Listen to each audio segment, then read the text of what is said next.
자, 지금으로부터 약 2000년 전에 120명의 성도들이 마가의 다락방에 모여서 열심으로 기도를 했습니다. 자, 왜냐하면은 예수님께서 하늘로 승천하시면서 그들에게 부탁하신 말씀이 있었거든요. 이건 모두 다 들었기 때문에 그 말씀을 그들이 기억하고 있습니다. 사도행전 1장 4절입니다. 사도와 함께 모이사 그들에게 분부하여 이르시되 예루살렘을 떠나지 말고 내게서 들은 바 아버지께서 약속하신 것을 기다리라 라고 말씀했습니다. 자, 여기서 예수님이 말씀하신 이 약속, 그러니까 하나님의 약속, 이거는 다른 게 아니라 바로 성령님을 의미합니다. 그러니까는 성령님이 오실 때까지 너희들은 이 예루살렘을 떠나지도 말고 그리고 다른 거에 신경 쓰지도 말고 오직 성령을 받기 위해서 전심으로 기도해라 라고 말씀했거든요. 그러니까 이 말씀을 들은 성도들은 알겠습니다. 어쨌든 예수님의 마지막 명령이니까 그 말씀대로 순종하겠습니다 라고 마음 먹고 정말 그 마가의 다락방에 모여가지고 전심으로 정말 아침이고 낮이고 저녁이고 오직 성령 충만함을 위해서 열심으로 기도를 했죠. 그랬더니 드디어 오순절 날이 되었을 때 하나님이 약속하신 그리고 예수님이 말씀하신 성령님께서 그들에게 오신 겁니다. 이거 정말 엄청나게 정말 놀라운 그런 일입니다. 자, 이때 성령이 얼마나 확실하게 그리고 얼마나 강력하게 임하셨는지 몰라요. 자, 사도행전 2장 2절을 제가 읽어드리겠습니다. 호련히 하늘로부터 급하고 강한 바람 같은 소리가 있어 그들이 앉은 온 집에 가득하며 이렇게 돼 있죠. 그러니까 급하고 강한 바람 소리. 가끔 여기 교회 사무실에 있을 때도요. 정말 바람 소리가 셀 때는 정말 무서워요. 그냥 진짜 뭐가 사람이 무슨 소리를 내는 것처럼 엄청나게 강한 바람 소리가 있거든요. 그런데 오순절날 그들이 모여 기도할 때 성령이 마치 귀에 돌리는 소리처럼 바람 소리처럼 그 자리에 분명히 120명이 다 들었다는 겁니다. 예전에 어떤 목사님이 교회를 개척해 가지고 지하에서 이렇게 사역을 할 때인데 정말 그때 이런 바람 소리 같은 성령을 들었다고 합니다. 자, 이런 일이 있었고요. 그리고 사도행전 2장 3절입니다. 마치 불의 엿처럼 갈라지는 것들이 그들에게 보여 각 사람 위에 하나씩 임하여 있더니라고 되어 있습니다. 그러니까 요번에는 눈으로 본 거예요. 아까는 귀로 들었다고 하면은 요번에는 눈으로 봤는데 그 성령의 형상이 마치 무엇과 같냐면은 불의 혀. 그러니까 이게 불을 장작불이나 이런 거를 태우면은 위에 불 끝이 불꽃으로 이렇게 갈라지잖아요. 바로 그런 모습이라는 거죠. 120명이 모여 있는데 지금 한 그 정도 이렇게 인원이 되겠죠. 자, 이 인원의 그 머리 위에 성령의 불꽃의 모양이 다 보였다는 겁니다. 신기하죠? 그리고 또 세 번째입니다. 사도행전 2장 4절입니다. 그들이 다 성령의 충만함을 받고 성령이 말하게 하심을 따라 다른 언어들로 말하기를 시작하니라. 자, 요번에는 그들의 혀가 꼬이는 거예요. 아니, 생전 배워보지 못한 다른 나라 말을 내가 지금 하고 있는 거예요. 내가 일부러 하는 것도 아니죠. 아니, 배우지도 않았는데 어떻게 다른 나라 말을 하겠어요? 그리고 이게 그냥 우리 보통 방언을 받으면 랄랄랄라 이런 방언을 하잖아요. 그런데 지금 이 방언은 완전히 외국어를 그대로 하는 거예요. 이거 어떻게 알릴 수 있냐면은 그때 다른 나라에서 이 오순절 절기이기 때문에 외국에 있는 그 유대교 사람들 아니면 외국인이지만 유대교로 개종한 사람들이 다 왔거든요. 근데 그들이 와가지고 이상하다. 저 사람들이 어떻게 우리나라 말을 알 수 있지? 내가 거하고 있는 그 나라 말을 어떻게 저 사람들이 할 수 있을까? 아니, 나랑 같이 지내는 것도 아닌데. 그 정도로 이들의 방언은 확실한 외국어였다는 겁니다. 자, 이렇게 혀가 꼬여서 말을 하다 보니까 이거는 의심할 여지가 없는 거죠. 자, 만약에 이 눈으로 보는 거라고 하면은 이거는 내가 지금 헛것을 보는구나. 아유, 이상하다. 이렇게 생각할 수 있어요. 그리고 귀에 들리는 소리라고 하면은 내가 환청을 듣나 보다. 내가 오늘 좀 아침에 뭘 잘못 먹었나 보다. 이렇게 생각할 수도 있죠. 그러나 내 혀가 꼬여 가지고 다른 나라 말을 하게 되는 거는 이거는 의심할 여지가 없다는 겁니다. 그냥 계속적으로 나오는 거예요. 멈추려고 해도 멈추질 못해요. 우리 아마 방언을 받아보신 분들은 아마 그런 경험이 있을 거예요. 이게 기도하다가 방언을 끝이려고 해도 끝나지가 않아요. 그냥 계속 터져 나오는 거죠. 바로 이런 경험을 초대교회 성도들이 했다는 겁니다. 자, 이러다 보니까 정말 초대교회 성도들은 얼마나 성령 충만한지 이제는 내 임의대로 사는 게 아니라 성령에 이끌려서 살아요. 기도할 때도 성령에 이끌려서 살고 전도할 때도 성령에 이끌려서 전도하니까 두려움이 없는 거예요. 지금 이 성령 받기 전까지만 해도 문을 꼭 닫고 나가질 못했어요. 왜냐하면 예수님도 잡혀서 돌아가셨는데, 아니 우리도 내가 예수 믿는다, 베드로 같은 경우는 다 알잖아요. 저 사람 베드로다 알잖아요. 그러니까는 밖에도 못 나가요. 그런데 성령을 받은 이후에는 성령께서 나를 밖으로 보내는 거죠. 여기만 머물 수가 없는 겁니다. 나가서 정말 복음을 전하게 되고 정말 핍박을 받아도 열심히 정말 주를 위해서 살게 되는 거죠. 이게 성령 충만한 사람입니다. 만약에 내가 복음 전하는 걸 두려워하고 그리고 내가 교회 다닌다는 거를 아무 말도 안 하고 몰래 다닌다고 하면은 아직까지 성령을 안 받은 거죠. 아니면 예전에 성령 받았는데 지금은 성령이 식어진 거예요. 그러니까 성령에 따라 살아가는 게 아니라 내 임의대로 살아가니까 이게 제대로 된 믿음 생활이 아닌 겁니다. 오늘 우리가 성령 강림절을 맞이하면서 다시 한번 성령 충만함을 받아야 됩니다. 예전에 이런 성령을 경험한 분들이라고 하면은 다시 한번 성령 충만함을 위해서 우리는 간절하게 기도를 해야 됩니다. 왜 그러냐면은 성령 충만은 이게 한번 받았다고 해서 그게 계속되는 게 아니거든요. 그러니까 뭐 예를 들어 어제 성령 충만했어요. 어제와 그냥 뭐 말 그대로 불 받고 뭐 그냥 방언 터지고와 은혜 받고 와 이래 딸지라도 오늘 기도하지 않고 오늘 성령님을 의지하지 않으면 어떤 일이 일어나냐면 갑자기 내 마음에 악한 마음이 생기게 되고 갑자기 혈기가 부려지게 되고 이렇게 우리는 성령이 아니라 세상에 악한 영에 사로잡힐 수밖에 없는 겁니다. 그렇기 때문에 이 성령은 어제도 받았다고 하면은 오늘도 받아야 되고 그리고 또 내일도 우리는 성령을 받아야 되는 겁니다. 이래야 우리는 세상을 이겨나갈 수가 있는 거죠.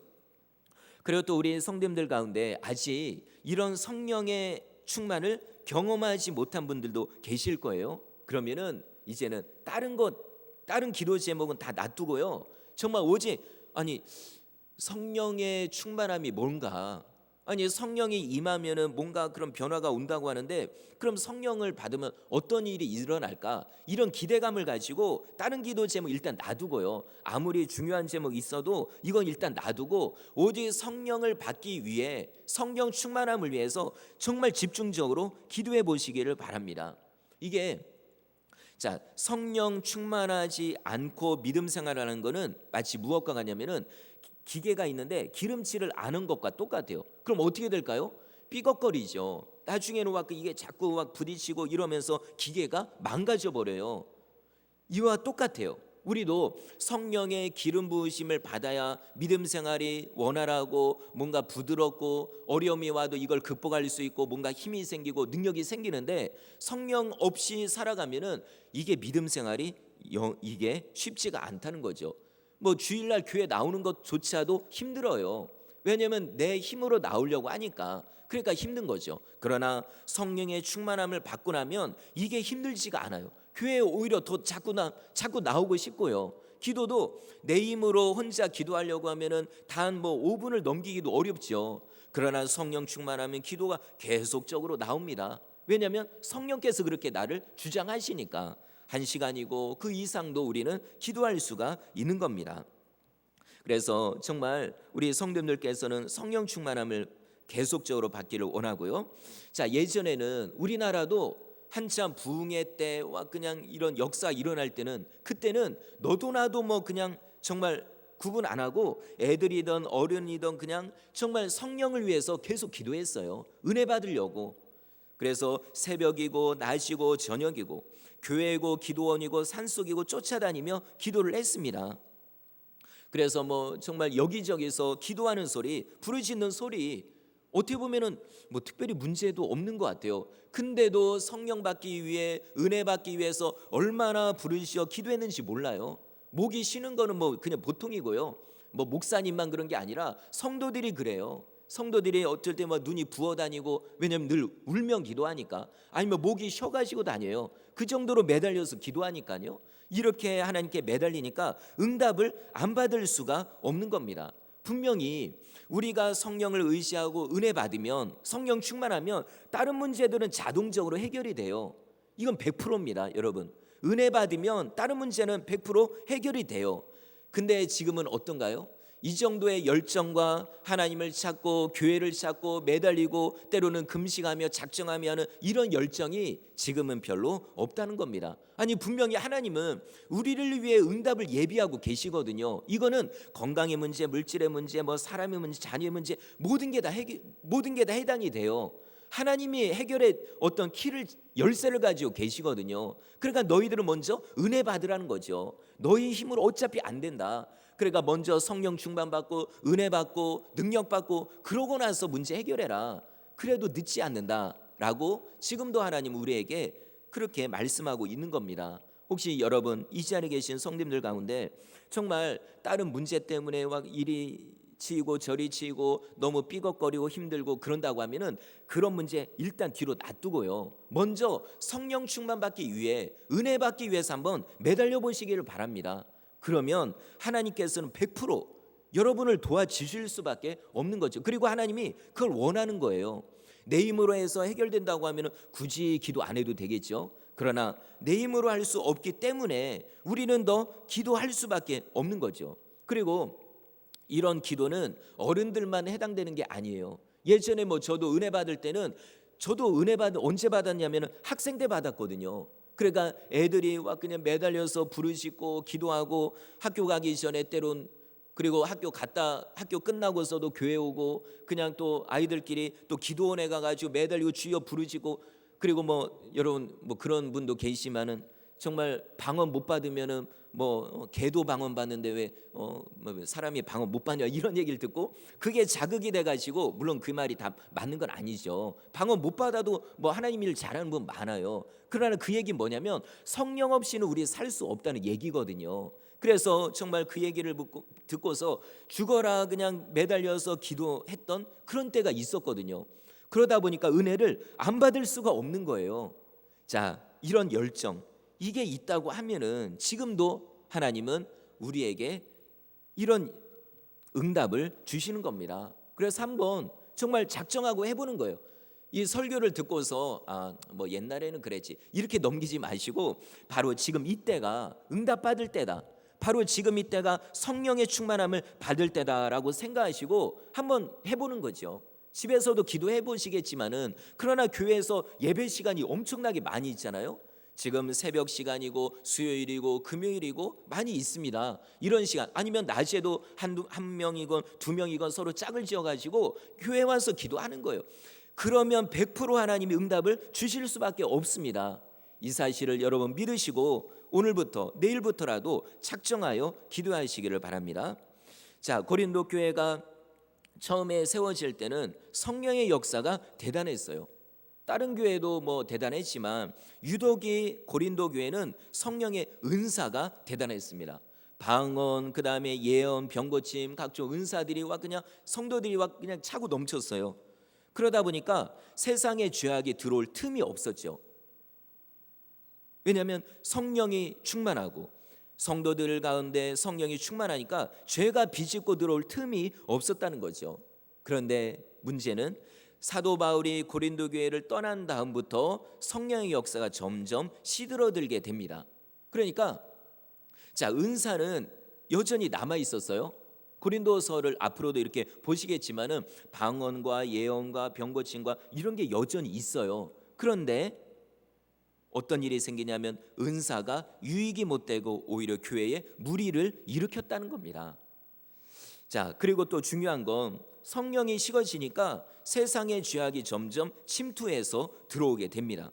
그래서 지난 시간에 살펴본 것처럼 세상의 음행이 들어오게 되고, 세상 사람처럼 성도끼리와 고소하고 고발하고 서로 다투는 일이 생기게 된 거예요. 이게 왜 그러냐면은 성령의 역사가 식어지니까 이렇게 될 수밖에 없다는 겁니다. 교회는 누가 지키는 겁니까? 성령이 지키는 거거든요. 그럼 우리가 기도하고 매달려서 성령을 의지해야 성령께서 여러 죄악으로부터 지켜주는데, 우리가 성령 의지하지 않고 기도하지 않으니까 당연히 세상의 죄악이 들어올 수밖에 없는 겁니다. 여기서 우리가 꼭 명심해야 됩니다. 우리가 성령님을 의지하고 기도하면 기도할수록 우리 교회는 안전할 수 있는 거고요. 그러나 성령을 의지하지 않고 우리가 기도줄을 다 놔버리고 정말 우리가 성령을 무시해버리면 어느 순간 죄악이 들어오는 거예요. 만약에 지금 우리가 성령이 식어져 있다고 하면 분명히 어딘가에는 죄악이 들어와 있다는 겁니다. 눈에 보이지 않아서 그렇죠. 고린도 교회 같은 경우도 눈에 보이는 죄악은 서로 싸우는 거였지만 눈에 보이지 않는 죄악은 음행이었습니다. 이런 일, 아니면 이단과 사이비의 세력이 들어오게 되잖아요. 이런 일이 일어나게 되는 겁니다. 그래서 예수님께서 승천하시기 전에 이렇게 말씀하죠. 요한복음 14장 16절입니다. 내가 아버지께 구하겠으니 그가 또 다른 보혜사를 너희에게 주사 영원토록 너희와 함께 있게 하리니.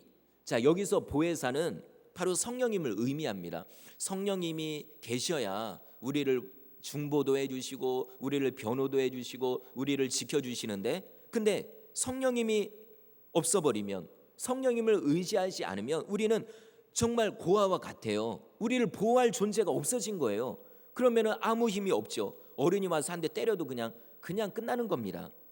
그래서 정말 성령님 없이는 우리는 살 수 없습니다. 그 당시 예수님 제자들도 예수님이 돌아가시고 났더니 어떻게 됐어요? 완전히 진짜 아무 힘도 없죠. 그냥 벌벌 떨고, 그냥 예수님이 계실 때는 그냥 하늘에서 번개를 내려가지고 저들을 죽일까요? 이렇게까지 얘기했던 그런 사람들, 그런 제자들이 예수님이 돌아가시니까는 찍소리도 못하고 그러는 거예요.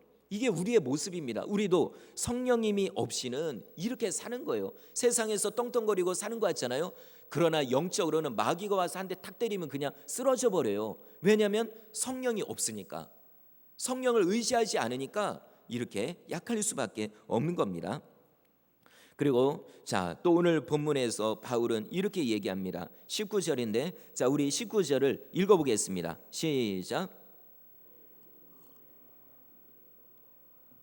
너희 가운데 계신 성령의 전인 줄을 알지 못하느냐? 너희는 너희 자신의 것이 아니라. 아멘. 그러니까 우리가 성령의 충만함을 받으면 그 순간부터 내가 내게 아니라는 겁니다. 성령이 임하는데 이게 우리의 영으로 임한다 이렇게 얘기를 안 해요. 뭐라고 하냐면 우리 몸에 오신다고 표현을 합니다. 그러니까 내 영과 내 몸이 이제는 내 거가 아니라는 겁니다. 누구의 소유가 되냐면 성령의 소유가 된다는 거죠. 쉽게 말씀드리면 주인이 바뀐 거예요. 아니, 내가 내 몸 가지고 내 마음대로 한다고 하는데 그게 아닙니다. 성령이 일단 오셨다고 하면은 내 몸이 내 거가 아니라 성령의 것이라는 거죠. 그래서 예전에 성령이 오기 전에는 내 마음대로 했어요. 왜냐면 내 몸 내 거니까.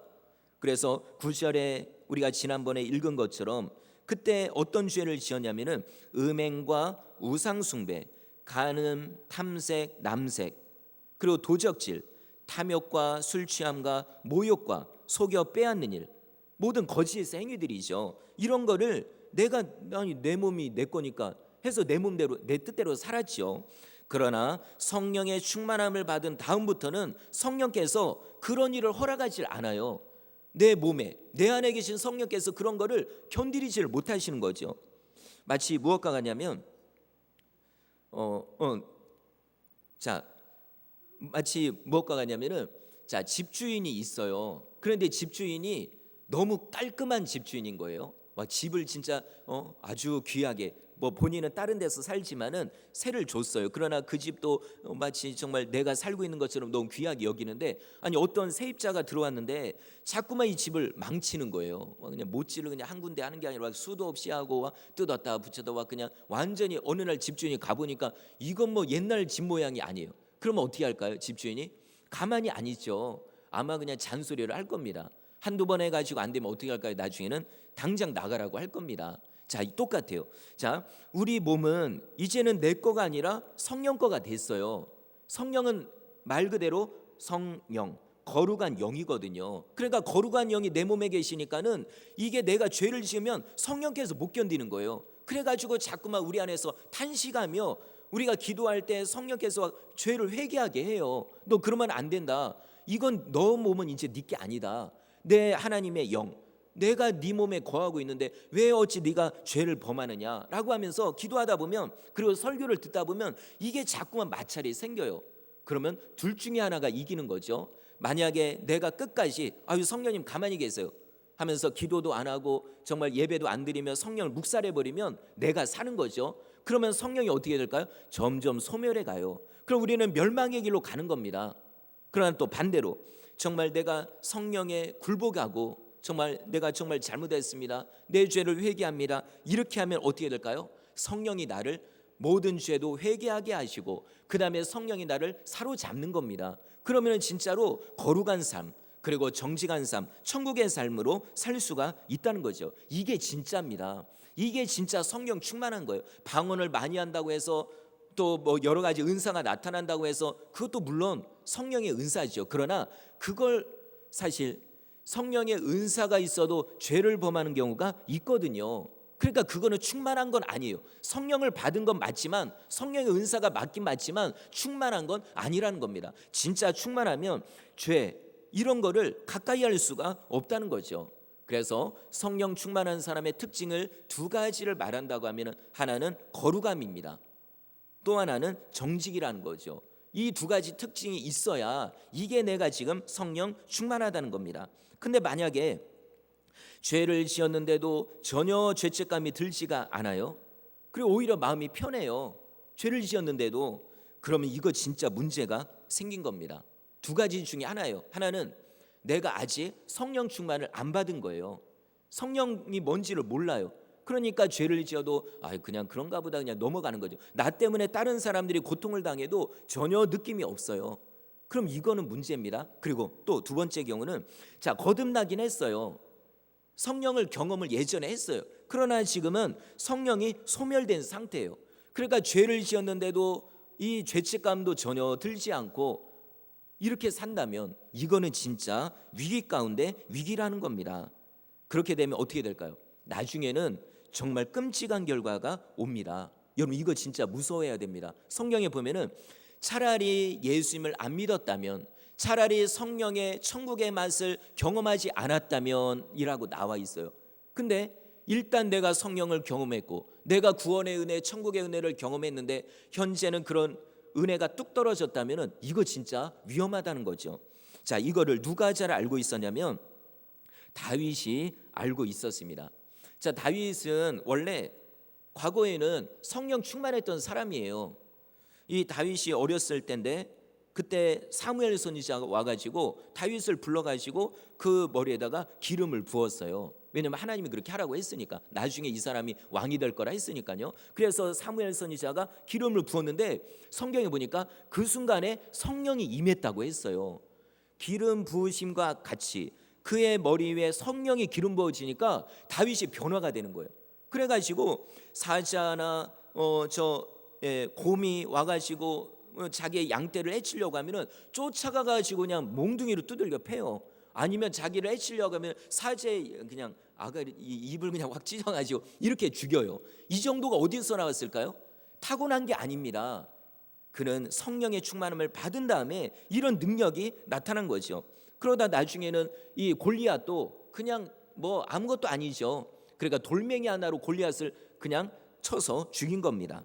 자, 그런데 그가 어른이 된 다음에 신앙이 나태해지고 왕이 되니까 뭐 이 정도 이제는 뭐 내가 살만하구나라고 나태해지고 기도하지 않고 은혜가 뚝 떨어져 버리니까 어떻게 돼요?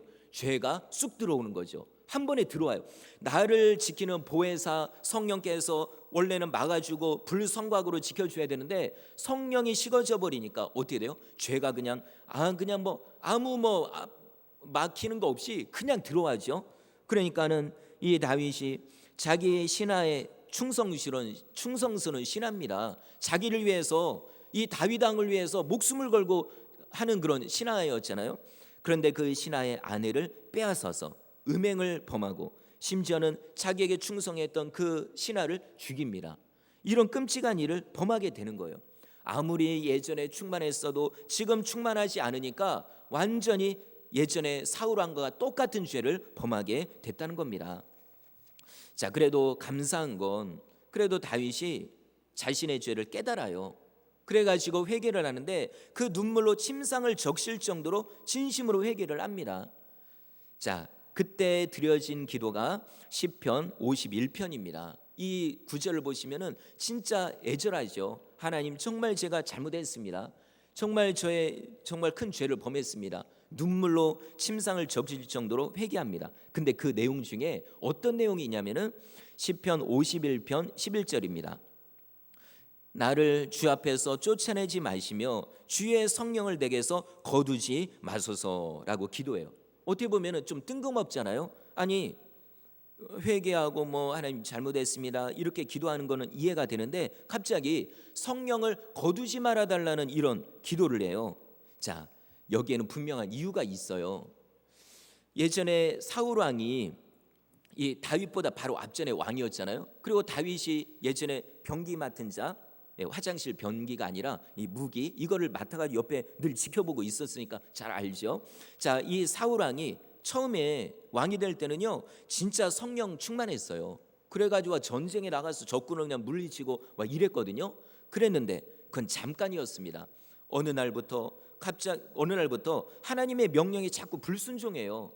하나님이 몇 번이고 책망을 했죠. 너 그러면 안 된다, 너 큰일 난다. 그랬는데도 끝까지 불순종하고 죄를 범하고 이러다 보니까 어떻게 되냐면 성령이 그에게서 떠나요.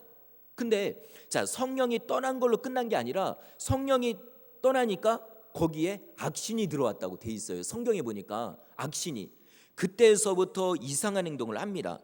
아니, 정신 나간 사람처럼 혼자 중얼중얼 해요. 하루 종일. 그리고 눈에 살기가 돌아요.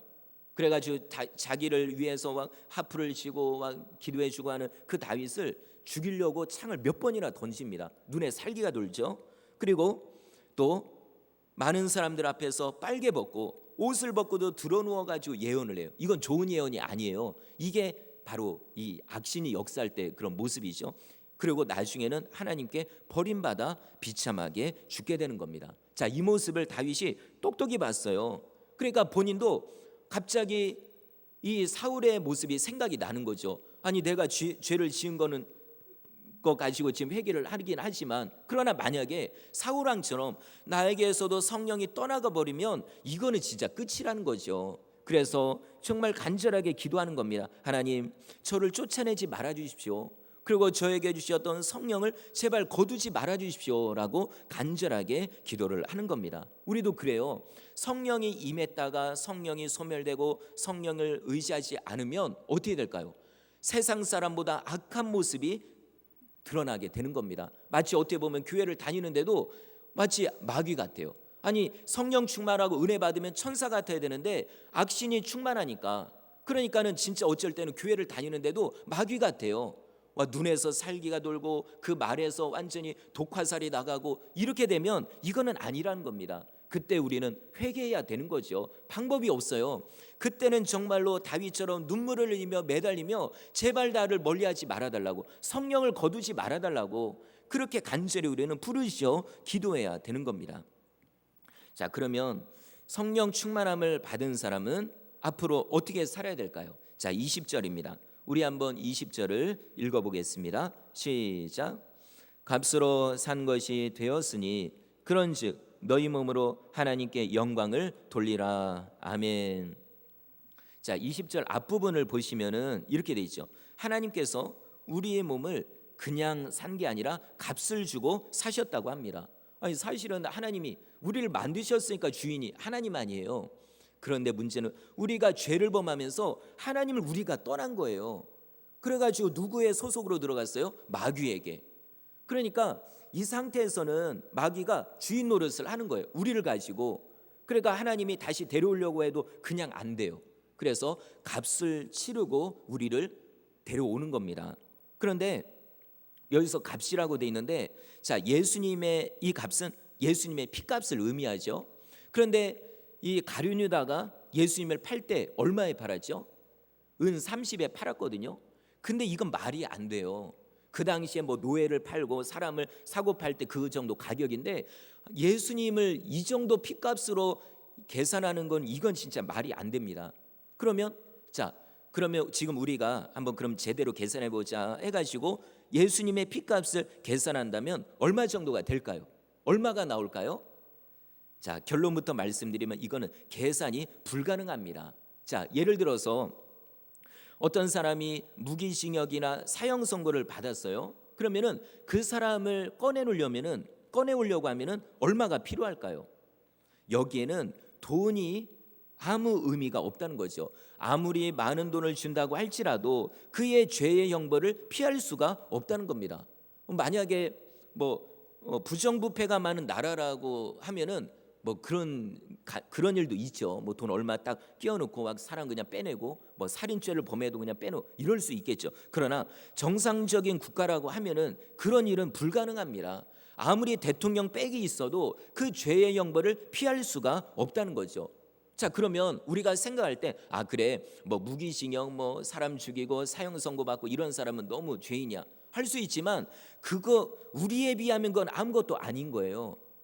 우리는 어떤 사람이냐면 무기징역 사형 선고 이런 차원이 아니라 그것보다 더 무서운 지옥의 형벌을 받아야 되는 사람인 거예요. 이걸 먼저 우리가 인정해야 됩니다. 이거 인정하지 않으면 신앙생활이 시작이 아직은 안 된 거예요.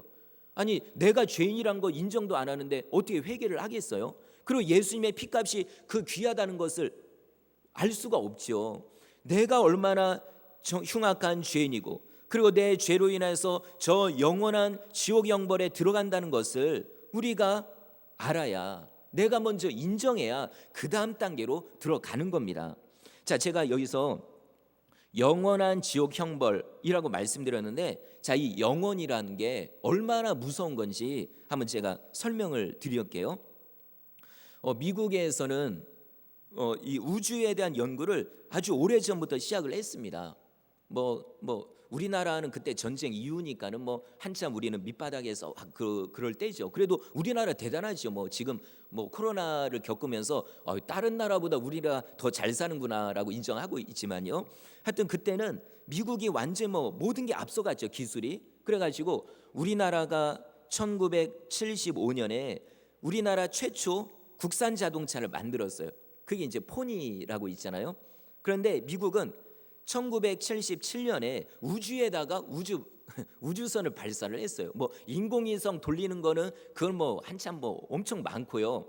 자, 그것보다 더 특별한 게 1977년에 저 우주에 있는 행성들, 지구에서 멀리 떨어져 있는 행성을 연구하려고 보이저 1호, 2호를 우주로 발사를 했어요. 그러니까 이거는 순수하게 지구에서 그냥 직선으로 그냥 쭉 가면서 지구 밖에 있는 행성들을 다 연구를 하는 거예요. 자, 그래가지고 지금도 보이저 2호는 43년째 우주를 향해 계속적으로 가고 있다고 합니다. 43년째요. 그러니까 아까 포니 자동차 얘기를 했는데 지금 포니가 그냥 혼자서 계속 돌아다니는 거하고 똑같아요. 자, 이 정도로 가고 있는데 이 이동 거리만 해도 어느 정도를 갔냐면은 185억 킬로미터예요. 그냥 185km가 아니라 185억 킬로미터를 지금 가고 있는 거예요. 43년째. 그리고 속도가 얼마나 빠르냐면은 그러니까 1시간에 지구 한 바퀴를 도는 속도예요. 좀 더 쉽게 설명드리면은 우리 여기 지지역에 여기에 SRT 있잖아요. 고속철도. 자, 이게 속도가 빠르잖아요. 타보면은 그냥 엄청 빠른데 이것보다 몇 배 빠르냐면 200배 빨라요. 이해가 안 되죠. 200배 빨라요. 뿅 하면은 그냥 이미 이 끝에서 저 끝까지 안 보이는 거예요. 이 정도로 속도로 저 우주를 향해서 계속 날아가고 있어요. 이 보이죠? 2호가. 그렇게 아무리 43년이 아니라 430년, 4300년을 날아가도 우주의 끝을 볼 수 있을까요? 볼 수 없죠. 우주의 끝에 이 벽처럼 이렇게 뭐가 막혀져 있나요? 그런 게 아니에요. 그런다고 하면 여러분, 우리가 지옥에 가서 받는 이 영원이란 거, 영원히 지옥의 불구덩이 들어가잖아요. 이거는 끝이 없는 거예요. 보이저우가 끝까지 영원토록 가도 끝을 못 보는 것처럼 우리도 지옥에 들어가면 불구덩이 속에서 영원토록 끝도 없이 고통을 받는 거예요. 이게 지옥 형벌입니다. 이런 형벌에서 예수님의 피값으로 구원을 받았으니 이게 얼마나 감사할까요? 우리는 진짜 지옥이 얼마나 무서운지를 우리는 생각해야 돼요. 천국이 좋은 것만 생각할 게 아니라 우리가 예수님의 피값이 아니었다고 하면은 지옥에 가서 영원토록 불구덩이에서 살아야 돼요. 초고속으로 SRT보다 100, 200배 빠른 속도로 간다 할지라도 40년, 100년, 1000년이 지나도 끝이 없는 거예요. 이런 지옥 형벌에서 우리를 구원해 주셨으니 예수님의 피값이 얼마나 귀할까요? 이거는 이 지구에 있는 금덩어리, 보석, 돈 다 모아도 절대로 비교할 수 없는 값어치입니다. 그러니 이제 이런 은혜를 생각한다고 하면은 어떻게 살아야 될까요? 내 몸을 가지고 죄 짓고 내 마음대로 살 게 아니라 이제는 하나님의 영광을 위해 나를 위해 죽으신 예수님을 위해 살아야 되는 겁니다. 자, 이제 마지막으로 그러면 우리가 하나님의 영광을 위해 어떻게 살아야 될까요? 이건 방법은 엄청나게 많아요. 우리가 전도하는 거, 교회에서 봉사하는 거, 또 이웃들을 구제하고 선교사님들에게 선교하는 거, 이거 다 포함이 되고요. 자, 이것뿐만 아니라 하나님이 우리에게 은사를 주셨거든요. 자, 성령의 충만함을 받으면 은사가 있어요.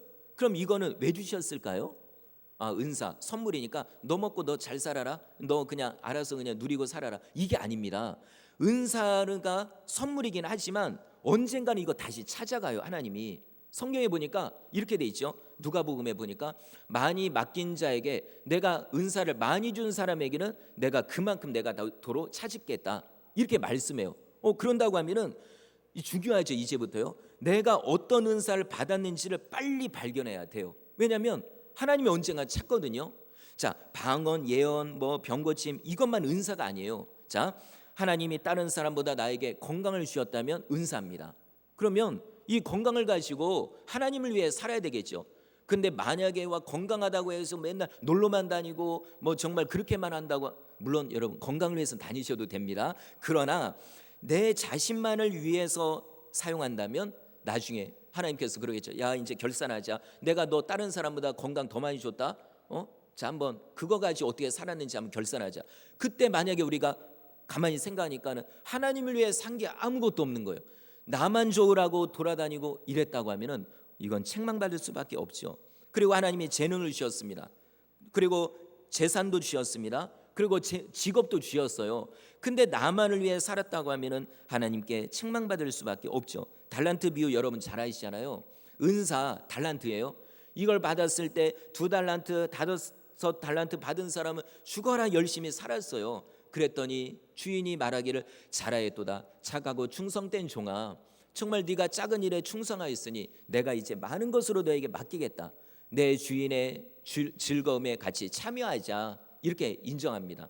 그런데 1달란트를 받았던 사람은 그거 하나님이 준 거예요. 너 먹고 너 잘 살아라, 너를 위해 살라 준 게 아니거든요. 근데 이 1달란트 받았던 종은 그런 것도 모르고 그냥 땅에다 묻어두고 그냥 산 거예요. 나중에 주인이 왔을 때 엄청나게 책망받습니다. 그 어두운 데로 쫓아내라. 저 이 1달란트 받았던 사람을 쫓아내고서 그곳에서 슬피 울며 이를 갈게 될 것이다 말씀했죠. 자, 오늘 말씀 우리가 생각할 때, 자, 우리는 지금 성령 충만한가 한번 돌아보시길 바랍니다. 내가 그래도 성령 충만하고 성령을 의지하고 날마다 기도하며 정말 말씀 읽고 의지한다고 하면은 그럼 괜찮은 거예요. 어려움은 있을 수밖에 없어요. 우리가 성령 충만하다고 해서 어려움이 없나요? 그건 아니죠. 그러나 내가 성령 충만하면 괜찮은 겁니다. 그럼 나중에 다른 문제는 하나님이 알아서 해결해 주시는 거죠. 그러나 내가 성령 충만하지 않으면 이거는 하루하루가 힘든 거예요. 아까도 말씀드렸지만 마치 기름칠하지 않은 기계가 정말 이렇게 돌아갈 때 삐걱삐걱 거리는 것처럼 자꾸만 문제가 생겨요. 이건 맨날 이 문제 저 문제 치여가지고 견딜 수가 없어요. 그러면 이건 아닌 겁니다. 이제는 그렇게 살지 마시고 무엇보다 성령 충만받기 위해서 집중하여서 기도하시길 바랍니다. 예전에 충만하신 분은 다시 충만하기 위해서 집에서나 교회에서나 기도하시고요. 그런 충만함을 전혀 경험해 보지 못하신 분은 다른 거 다 내려놓으세요. 이게 문제가 아닙니다. 오직 성령을 받아야 그 다음에 신앙생활이 제대로 시작이 되는 거죠. 그래서 오늘 말씀을 통해서 우리의 은실교회 성도님들은 모두 다 성령 충만하시기를 주의 이름으로 축원합니다. 자, 이 시간에 우리 말씀을